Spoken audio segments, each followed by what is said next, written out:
Hello दोस्तों, स्वागत है आप सभी का एक बार फिर से हमारे YouTube चैनल ज्ञान स्टार प्लस में। तो दोस्तों, आज हमने कमेंट चुना है श्रीमान शिवराम जी का, और शिवराम जी ने हमसे पूछा है, इन्होंने अपना एड्रेस नहीं डाला है, इन्होंने हमसे पूछा है कि मुनि तू दिल पे अतिगाड़ो और जो ना माने कहो तो हैजा लड़बे कूं ठाड़ो, तो तब तो साधु एक बनी में पायो, तेरी पहली सुन जन्म कथाए।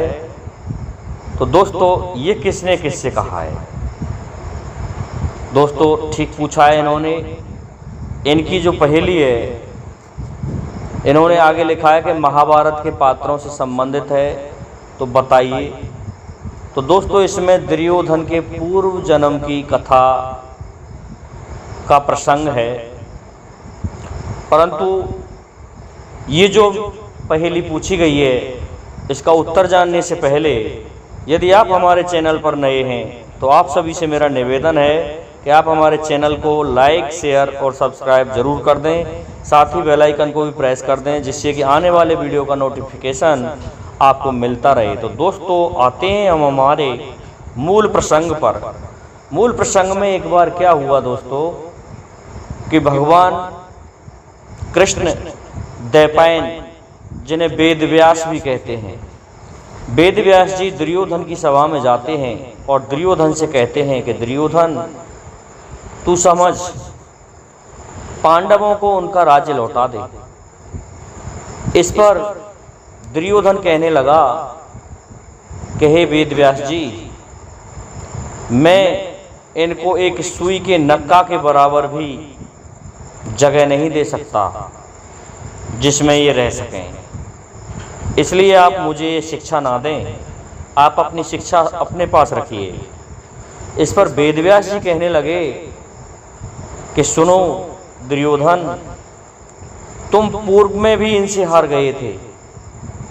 जो युधिष्ठिर है, ये बड़ा तपस्वी और ज्ञानी है, और इनसे तुम पहले जन्म में हार चुके थे। तुम्हारी पूर्व जन्म की मैं कथा सुनाता हूँ। तो इस पर वेदव्यास जी कहने लगे कि तेरी पहली सुन जन्म कथाए, तेरी पहली सुन जन्म कथाए। तो किस प्रकार से सुना रहे थे कि तुम पूर्व जन्म में एक कली नाम के राजा थे, और तुमने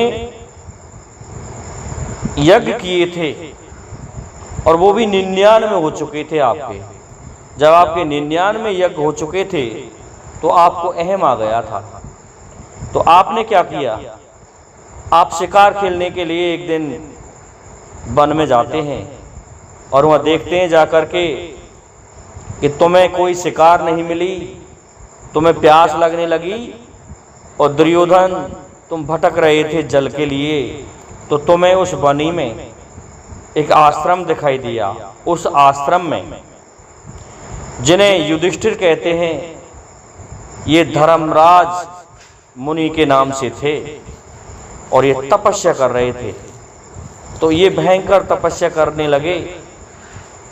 तो तुमने जाकर के जल मांगा, तो तुम्हें जल भी दिखाई दे गया, तुमने जलपान कर लिया, और जलपान करने के पश्चात तुमने मुनि से कहा कि मैंने आपके आश्रम में जलपान किया है और मैं संतुष्ट हो गया हूँ, मेरी आत्मा संतुष्ट हो गई है।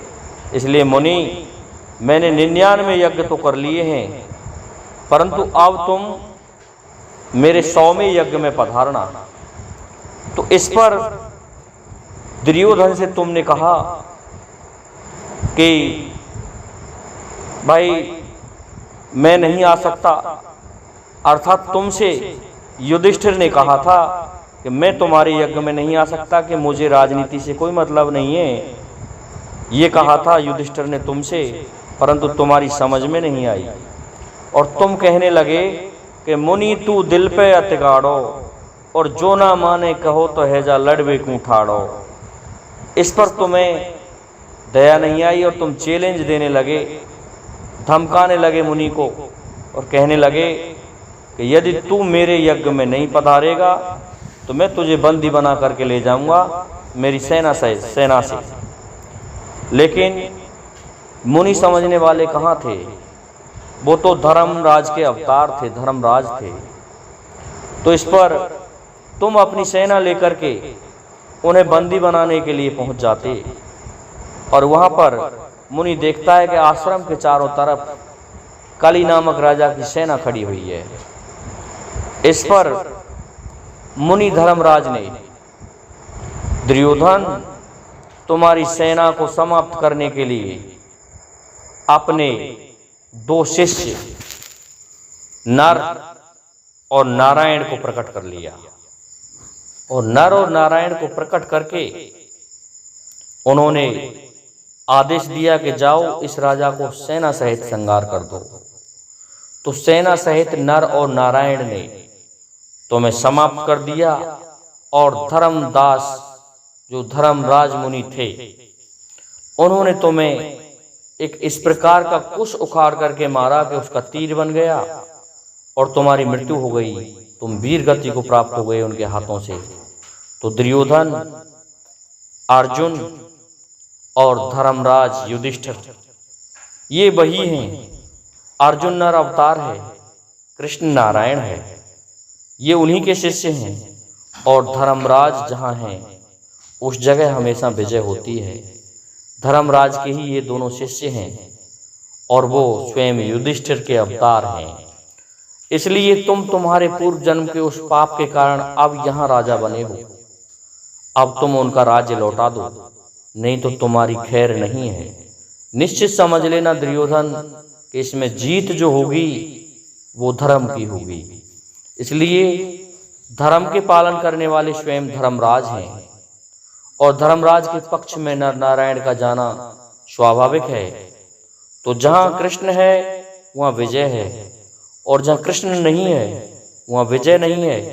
इसलिए धर्मराज, इसलिए दुर्योधन, मैं तुम्हें समझाता हूँ कि तुम इस तरह की बातों को छोड़ करके इनका राज्य लौटा दो।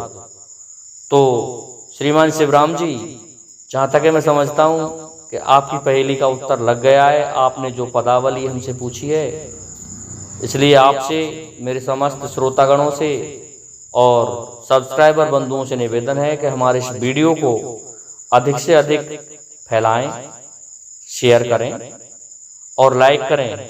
साथ ही बेल आइकन को भी प्रेस कर दें, जिससे कि आने वाले वीडियो का नोटिफिकेशन आपको मिलता रहे। दोस्तों, आज के लिए इतना ही काफ़ी है। जय हिंद, जय भारत, जय जय श्री राधे, जय जय श्री राम।